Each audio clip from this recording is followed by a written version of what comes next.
Morning, guys. Welcome to Thompson's Farmstead Adventures. I'm Jeff. Today is August 12th, Saturday, 2023.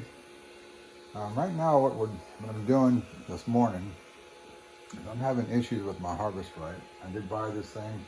My wife and I purchased this almost a year and a half ago, and it's been kind of about mid.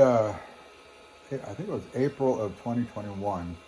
So we were still going through all the CV-19 stuff, shortages and stuff of labor and parts and all that.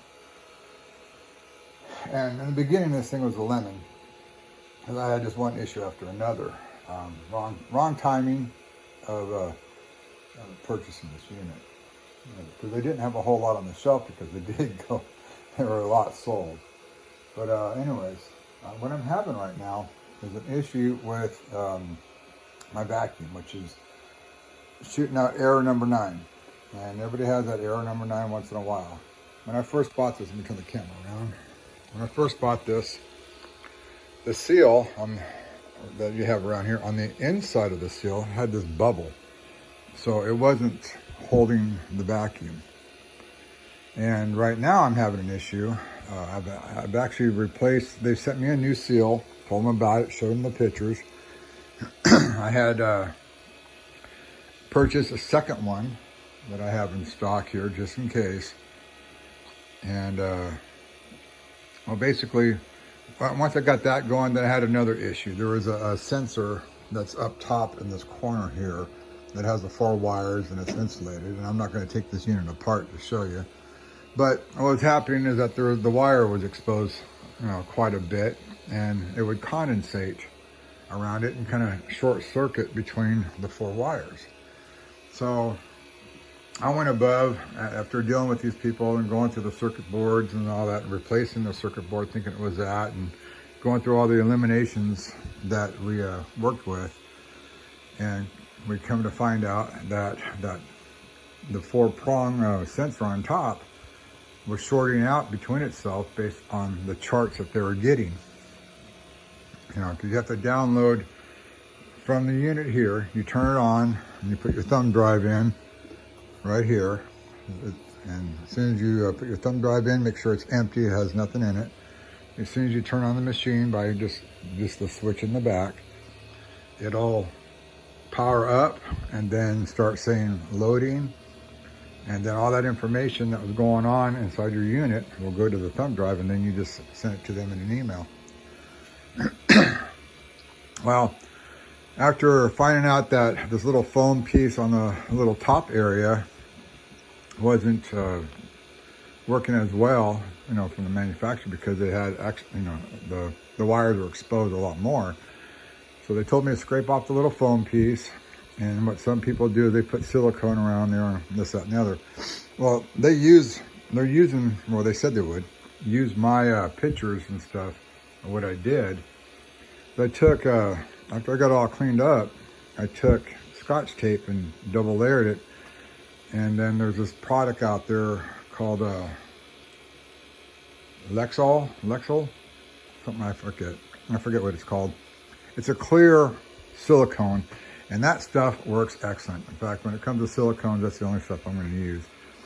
So anyways, I built it all up inside there, let it dry out. And then with me being an HVAC guy, I had a lot of insulation, pipe insulation. It's called Rubitex. So anyways, I went ahead and put the little silicone on there, let it dry for about 4 or 5 days, because it's pretty thick. And I left the tape on there as a barrier, just in case it wasn't. But I put the Rubitex on there, and I had a 1-inch Rubitex, 1-inch wall thickness, and I was able to put it on there. This stuff right here, as you can see, that's actually, no, that was 3/4. So I did this. I have this here so my door doesn't open up all the way and swing out and kind of hurt the side against the metal piece there. But anyways, so I put that insulation on there. Hadn't had any issues since then. And went through a lot of issues. I mean, we replaced the trays, we replaced the boards, the display, the circuit board at top. Just replaced quite a bit. I had to go through all this thing. several times, just having one issue after another in the beginning. I had it for like 6 months, and it was down 3 months going through all the garbage, trying to figure it out. But then, well, now I'm having that error number 9. And error number 9 is the vacuum, and I've been having it on the vacuum, and it's been going back and forth. And right now you can see we're down to 1273, but we're also at 31 minutes, 32 minutes. It should pull down based on what Harvest Right says within like a 15-minute to 5, but it, to 500 millitorr, which is like microns for HVAC guys. Probably about, it's the same, pretty close to the same. So anyways, you can see that I just can't get below 12, and that's where my issue has been. It's saying, it actually tells us that we're not able to get below 12 on the error code.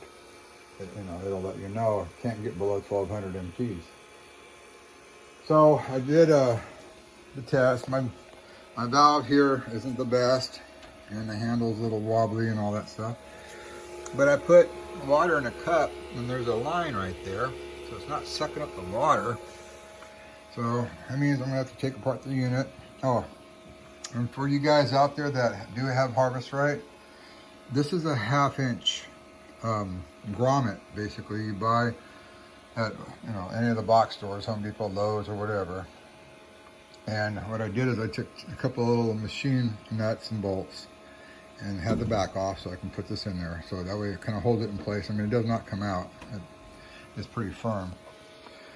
And these pieces here are what, I would think less than 50 cents or whatever. And the bolts, I got a little package of them from Harbor Freight. I think it was like 8mm or 10mm, I'm not sure. I'm not sorry, millimeter. Like number 10. Yeah, I think it was number 10 width of the screw. But anyways, you just go down to Harbor Freight, you buy these little tiny packs of screws and keep them around, because you definitely will use them, and they're only a few bucks. But this guy here saves the moving around. It does not pull out, I mean, it would take some force to pull it out, but it holds it steady. And well, it's just a little tip there for you. Now, I went ahead and I did a vacuum test. Well, I'm sorry. While I'm doing the vacuum test, I did a soap and water test to see if this is leaking around the rim. And of course, we got, a nice thick bead going on. But at the same time, we're still stuck here. So I do have to change out my oil. I mean, I try to keep it clean as much as possible, like less than every 20 cycles. But I was watching other guys, and I have mine down here, and the vacuum hose goes up to there. And Phil at 48 feet, I watch a lot because he does a lot of freeze drying. Tries to do 500 pounds in 500 days type of thing.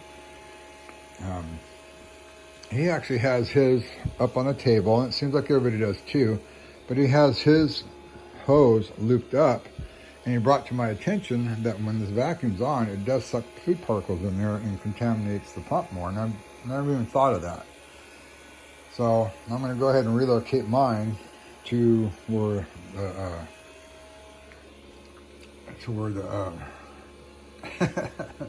this guy is. My gosh, I need to wake up, need more coffee. Anyways, so what I got to do is I got to go through a bunch of testing. I am just going to go ahead and replace the valve down here because the handle's loose, and I want to be sure. And it's a 38 NTP, threading with gas threading, water threads and stuff like that. So it's just 3/8. But I'm going to get a stainless steel valve because Phil did point out it clogs up and pits because of the acids and stuff, the acidic compounds of some of the food. Excuse me, guys. I'm waiting for my drywaller to show up. And it pits that side. Once the drain side is nice and clean and clear, but when you look on the other side, it's just corroded and full of gunk. And so you get a stainless steel one, and not the chrome one, but the plastic one. Stay away from those. but just the standstill housing and everything. And, you know, they're like 12, 15 bucks. So, anyways, else. Now, Phil did say the sending unit that's inside of here that goes into that area I was talking about that I was getting condensation in the wires. Well, there's another unit that comes off of it that has a little circuit board. And he says there's two little heat elements in there, basically a heat element and a thermocoupler. Inside that unit, that also gets crusty too. And if I have to ohm it out and see if I have continuity for that little heat element, because he says it's about the size of the thickness of a hair. You know, but when it gets gunked up, it starts making contact because it's so close to the thermocoupler. It starts making contact, or it's just the gunk on it insulates it more, so it's not doing its job, and it'll give you a false reading on your vacuum, and it'll put out that false reading saying, you know, no vacuum. So, you know, I'm looking at, well, maybe that's the problem. You know, that could be a problem. So once I get this thing figured out, you know, I'll buy spare parts and stuff and keep them on the shelf and build a small little toolbox and see what happens here. We did get down to 1218 millitorr. See if it gets down below 12. I'm not sure. But we're at 38 minutes, so it shouldn't take that long. So I got a leak someplace. Oh, I did find out, just for you guys who may not know, that these 4 screws around this area here is to adjust the vacuum chamber. You didn't know that. So if you have issues with your vacuum chamber, like I do on this side here, it doesn't seem to seal as good, so I have to pull the rubber out a little bit and then close it so I can get that little seal around it. So I'm going to play with that a little bit too to see if I can adjust it this way a little bit, you know, and maybe get a better seal between the door and the rubber, so when I close it I have a perfect seal, you know, instead of having to pull the rubber towards me. And I am going to go ahead and give it a complete cleaning in and out. I found online on Amazon you can get these flexible little tiny bottle brushes, which is definitely needed to go inside of the drain line area and just flush it out. Just pour some water in there and just keep, you know, take that little brush and clean it out. Have the valve open all the way. I'll probably do that after you know, before I put the new valve on. And just change the oil, you know, check the filter in my pump, because it does have a filter on the top area and that black cap area. The black cap right there. And pop that, squeeze it and pop it off, and there's a filter there. So I'm going to do just complete service on this thing. You know, it's basically we're supposed to maintain these things, and you know, they get neglected because you don't. It's not an everyday use. It's hard to do this every day. You know, I want to do it. I want this thing to be running all the time. You know, 24 hours basically. That way, it pays for itself in a short period of time.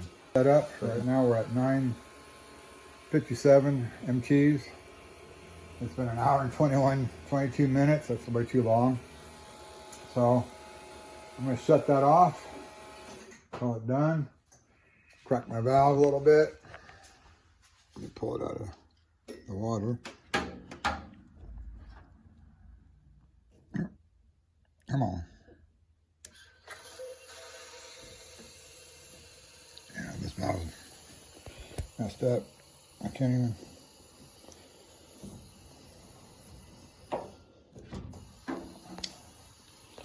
Hold on, guys.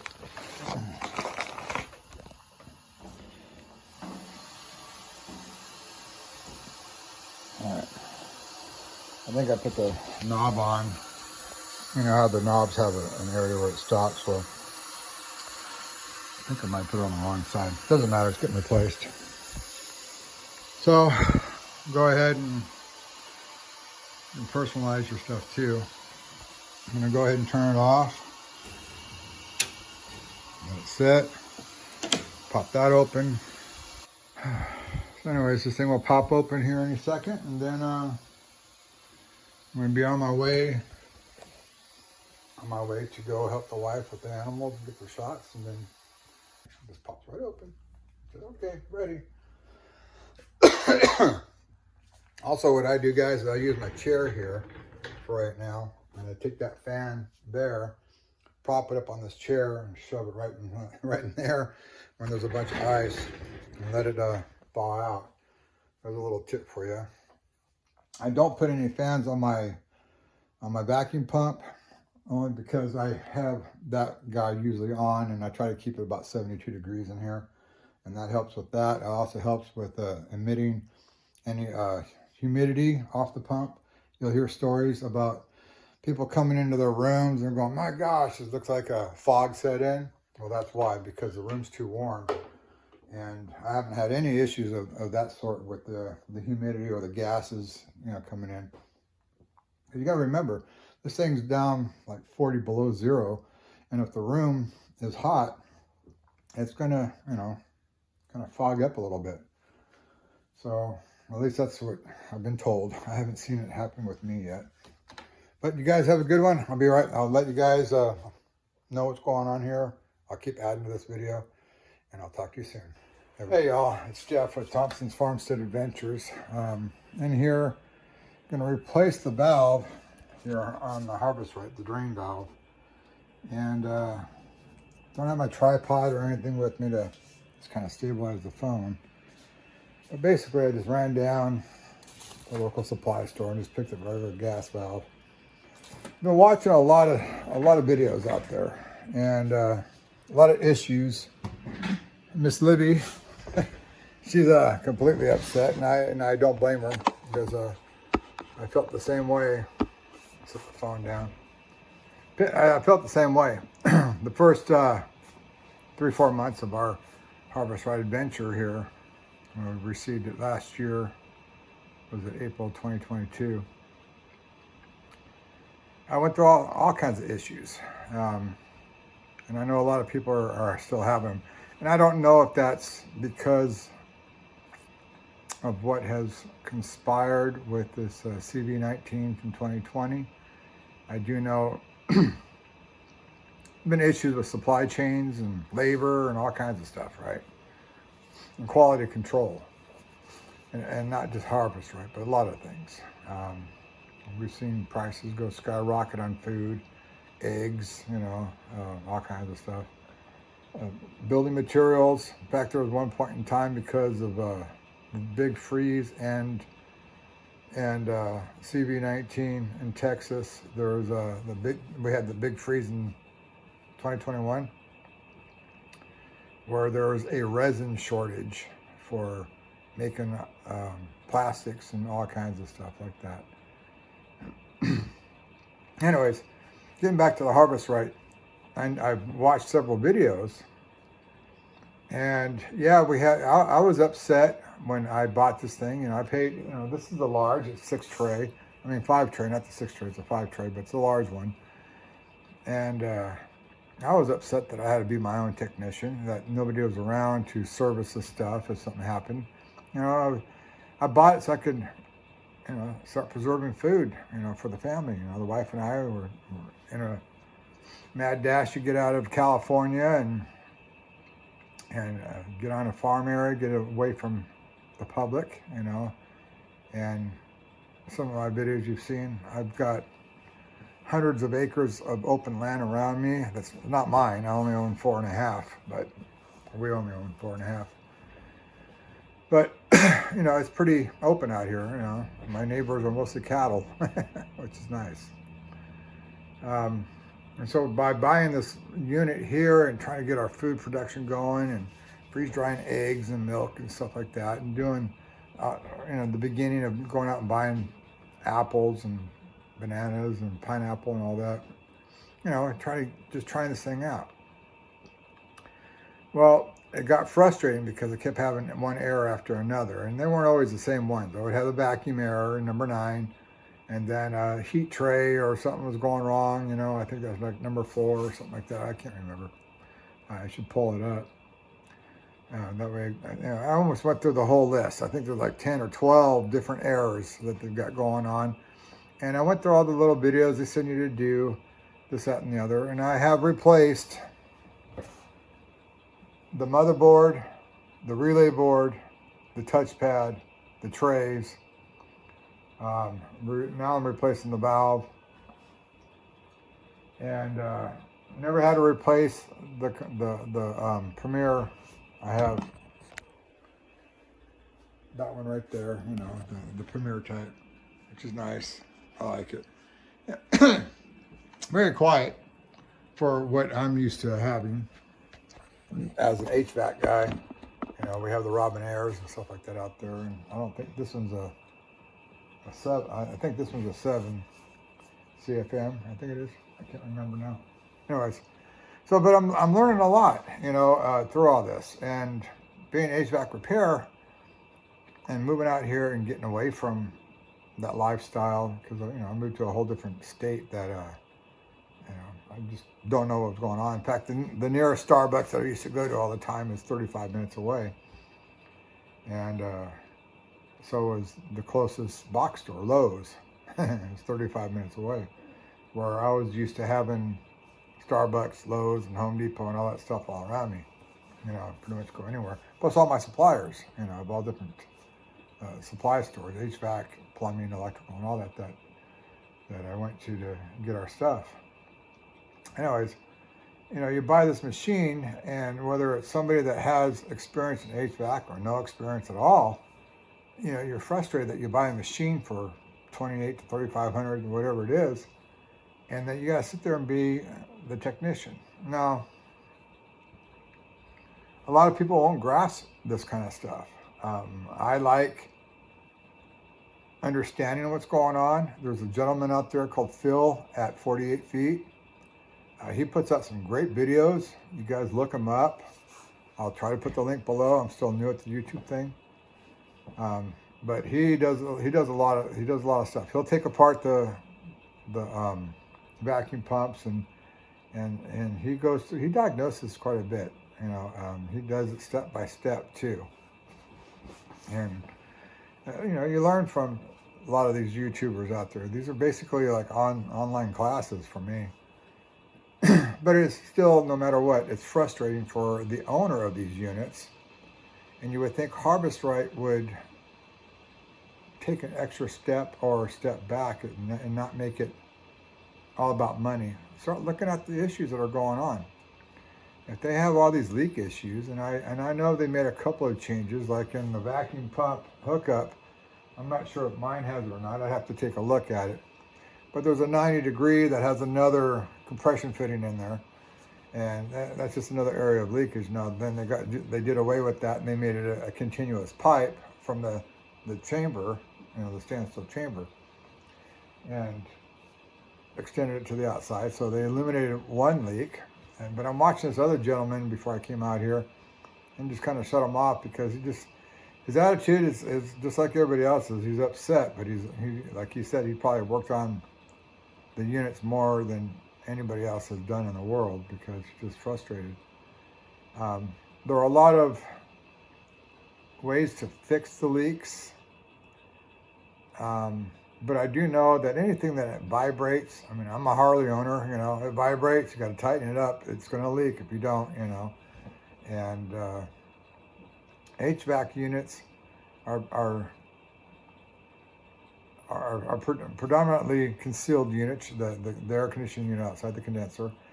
And you don't really have to worry about them too much except for small debris that gets inside, like little tiny leaves, that can eventually rust out the bottom of the unit. But other than that, unless you live by the oceans or the salt there will damage the coils, you don't have to worry about those systems. And so most of the time on the HVAC side, what goes out is usually the little control pieces, the contactors, the relays inside the furnaces, the capacitors, whether it's a fan capacitor or dual capacitor outside. Those usually go bad. Every once in a while, you get a bad valve where it gets, where it leaks freon. You have the same issues here. It's mechanical. They're all mechanical units, just like your car. They all require maintenance, and that's something that's not very well looked into in almost anything, including HVAC. You know, people get their air conditioners put in and they forget to change their filters after 15 years, and it looks like the back of a sheep, you know. And they wonder why they're not getting any air. But I've noticed too, watching all these videos on how corrosive the food is to the inside of the components of this unit. So it's not only you have a stainless steel chamber, but then they put a valve on the outside, which is this little guy right here. The valve on the outside that is chrome inside there. So, and then I also had an issue of the handle wearing out too. You know, now we probably ran, I'd say, pretty close to between 80 to 100 cycles. I'm going to say more between 60 and 80 cycles on this system, because I've got boxes stacked up here in bins, and I've got all kinds of stuff all around the house, all around this room that we ran through the machine.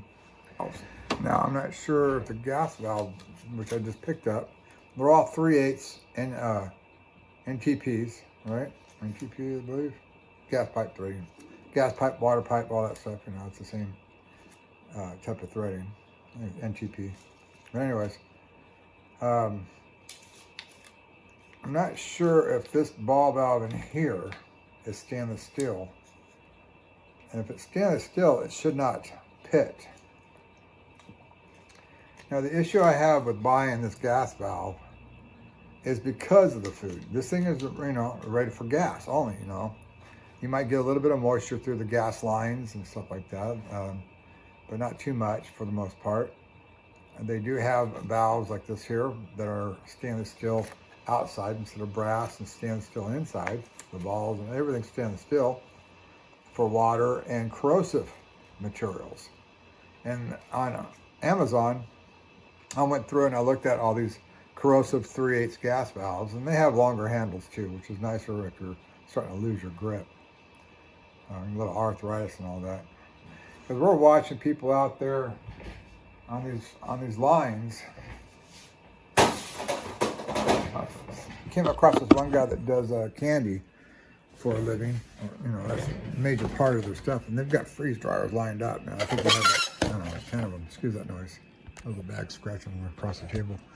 But what I've seen people do is what I've seen this guy do with the candy, I think it's Aztec or something candy factory or whatever, I don't know. What he does, he turns on the system, makes sure everything's sealed. He has the unit apart, you know, as far as the top panel, the back panel and the top panel. And he'll take liquid electrical tape, and anywhere that it leaked, it could possibly leak, like right here, he'll put some of that liquid electrical tape on it. And then there's self-adhesive tape out there that's stretchy, and it just kind of bonds to itself after he lets the liquid electrical tape dry. But he puts it only in this area. You don't want to put it there. I see some people put it there. I'm going, you can't do that because you'd be twisting your cord. And a lot of the other people out there that have these type of cords actually have a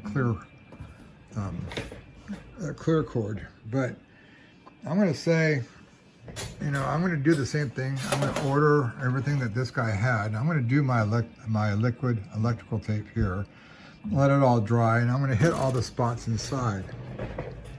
I'm going to put something together here. I'm going to order stuff on Amazon. I found these 50-inch, kind of like pipe cleaners, you know. Remember the old tobacco pipes that, you know, you might have seen your grandfather, your dad smoke, you know, back then when they took them apart and they had these little tiny wire cleaners to clean out the little ports. Well, I found online this pipe cleaner that's about a 1/2 inch wide on the fuzzy part, and the flexible cable part is probably about maybe a little bit, 1/8 of an inch, whatever. It looks like it might be made out of stainless steel or something. But that would be a great part to include for a cleaning kit. You know, they tell you on the website what not to use for cleaning, but evidently these things need to be cleaned. there's no maintenance, just like there isn't in HVAC, and people forgetting their autos and all this other stuff. And that's usually when you have all the failures, is because of the lack of knowledge for maintenance. And, you know, the O-rings that go inside the vacuum hose over here are like, I don't know, what was it, like $4 for 100? I think Phil at 48 said that was 2-018.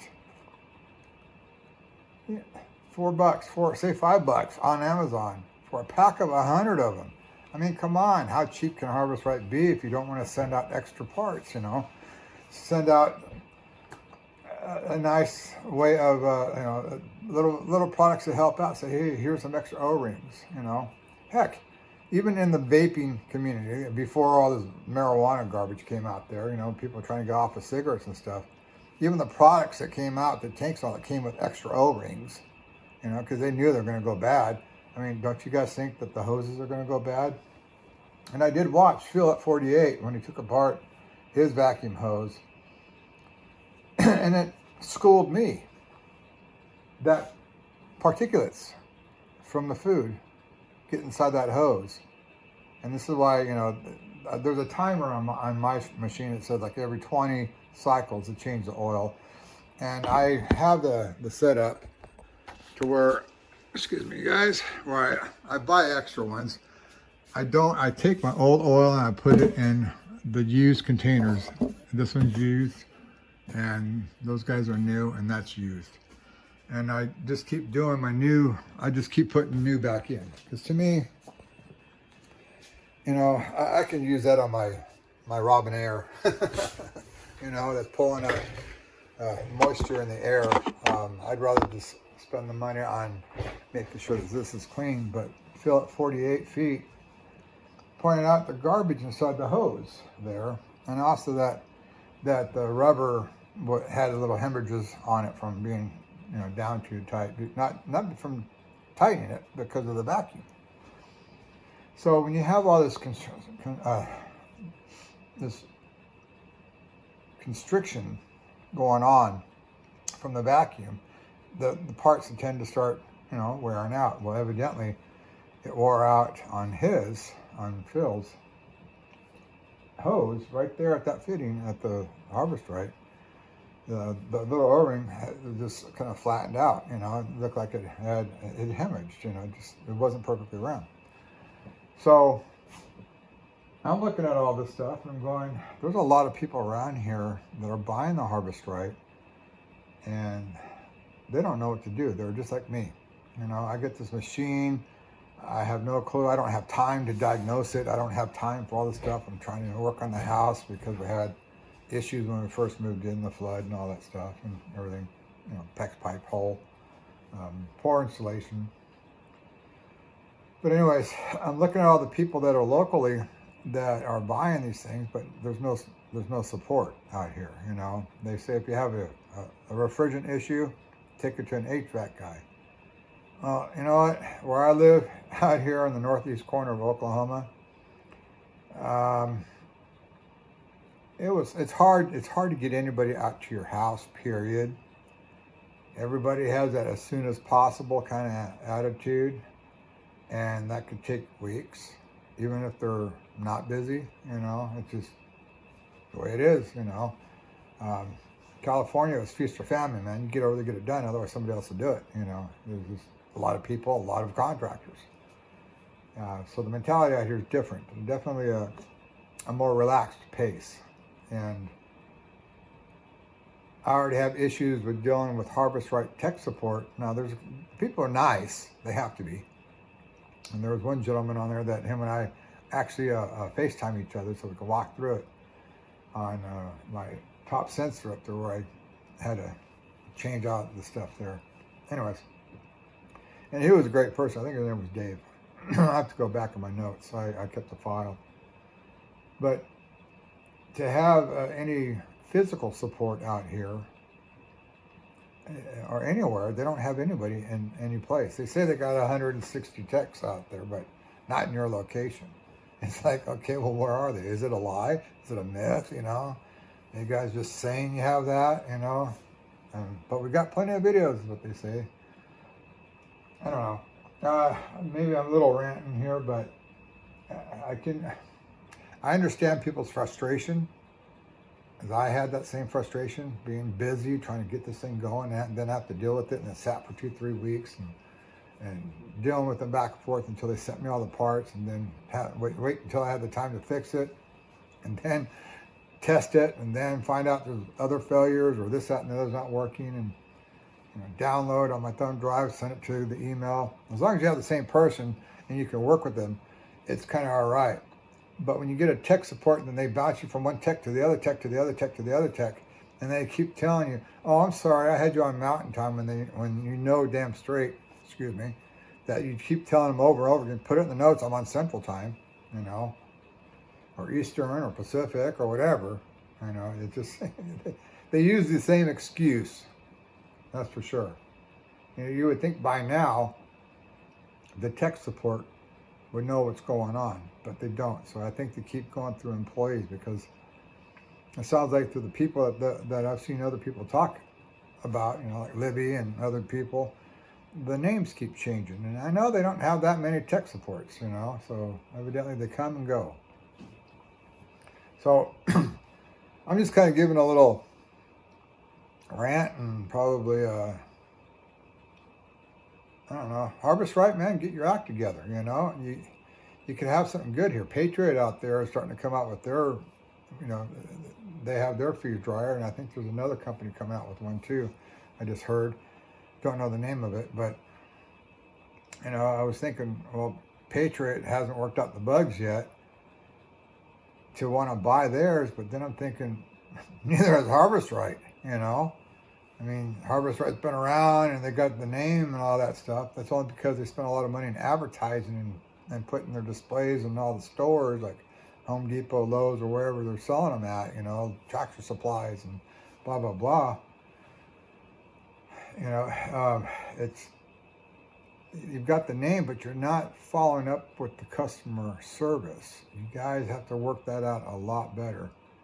In HVAC, man, I used to buy filters, April air filters, before the web really took off and started where you could start buying anything like on Amazon kind of thing. People didn't have websites, and I used to sell a filter, and that guaranteed me at least every other year, I can go back and service that furnace, and to help keep my service side going and my public relations with my customers and stuff, to see how things going. I didn't charge a lot. I think it was like $65 to stop by, change out the filter, or $85 for the whole thing, just check it out, vacuum out the returns and all that, and say, hey, how's it going? Hand out my cards and discounts, for their friends and family or whatever. It helped open up the doors. It's a lot of work, but sometimes, it didn't pay off as far as the money worth, as far as me coming up for $65 or $85, because depending on what type of, what gas prices were and how far the trip was, if they're 40 miles away, and in California, 40 miles is like 2.5 hour drive one way. Sometimes it's just not worth it, but you still do it because they're your customer, and it's the service that you have set up. But at least if Harvest Right were to put something together, products like the extra O-rings, maybe that 5-foot or the 58-inch, what is it? I think it's like 50-inch pipe cleaner, to be able to clean all the garbage out of the pipes and stuff, and do the same thing, because you can wash out your vacuum pumps, hoses and stuff. You just got to let them dry. They're going to be pulling up the moisture anyway, so it's not going to hurt them. But at least you can, keep things, give people stuff to help with keeping their stuff clean, and tell them, look, don't use bleach, don't use borax, don't use Barkeeper's Blend or any of those kind of abrasives. Don't use ammonia or anything else. Tell them where the pH scale is. Say, this is what we recommend. 70%, alcohol, rubbing alcohol, isopropyl. That's the best way to go. And so let's see what happens with this gas valve. I'm going to hook it up, and I'm going to do a vacuum test to see if it was just the valve itself, because People were dipping it in water, just like I did. Nothing rose, but they still had issues with the valve. And I went down all these roads, these rabbit holes and all this stuff over a stupid $3 part. You guys have a blessed day, and I'll talk to you soon, and I'll give you a complete update once I'll do another video. I'm still new at this stuff. I'll do another video. I'll have the tripod, and I'll just go through the whole thing, because I think I'm going to take the time to clean it out really well. Get all, just do another, I clean it. I'm just going to do a thorough cleaning this time, and take everything apart. Because normally I don't take apart the hoses and stuff like that. But now after seeing Phil that there's gunk in there, I'm going to take it apart and make sure that there's no gunk in my hoses and stuff. So when I go change the oil in my pop, I don't have to worry about that too. So I'm going to do a deep cleaning on this whole thing, and I'll bring you guys along on that. All right? I'll talk to you guys soon. Thanks.